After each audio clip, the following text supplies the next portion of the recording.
St. Elmo started as a dream, as most small businesses do, where I got into home brewing and loved the kind of the balance of science and art that comes with that, and really just got infatuated. I really wanted to make a neighborhood brew pub to kind of break down the barrier of brewer and guest. Yeah, I'm Bryan Winslow, the founder and owner of St. Elmo Brewing Company. We're about to turn 9 years old, which we're really excited about.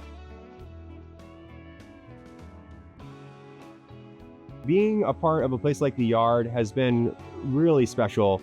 When we got started, it was a vision that didn't exist, and then us and like the first kind of four, like Still, Spokesman, Austin Winery, we're all kind of conceptualizing what the businesses would be at the same time, which was really fun. And getting to do that together and with the buildings all next to each other was really fun. We would share tools during construction, and we still do with forklifts and so the space really allowed us to build a community together and to kind of always have that top of mind whenever we were thinking about how we were going to design the flow of the space, the beer garden or whatever, and then how we were going to do it really in context of the other people that are here.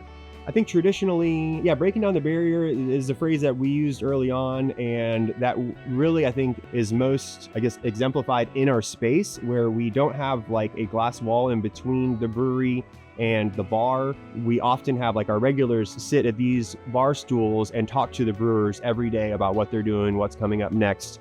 And it's kind of like an open kitchen concept at a restaurant, which is really fun. If you've ever been to a restaurant like that, it's really fun to get to see them doing the magic, doing the really cool stuff. A lot of breweries traditionally were really big and they were far away and no one ever got to see what happened in there. And so it's kind of like getting to bring all that in close context. When I first started thinking about where to put the brewery, there really weren't any breweries or particularly brew pubs down here at all. And then like the ABGB opened and a couple others, and they were so warmly received. I was like, yes, something in South Austin is where I really want to be. But getting into St. Elmo, there's just always been something quirky about St. Elmo and like South Austin, like hippie fun vibes down here. There's always been a really fun, creative, artistic culture here, and we wanted to make beer for those people.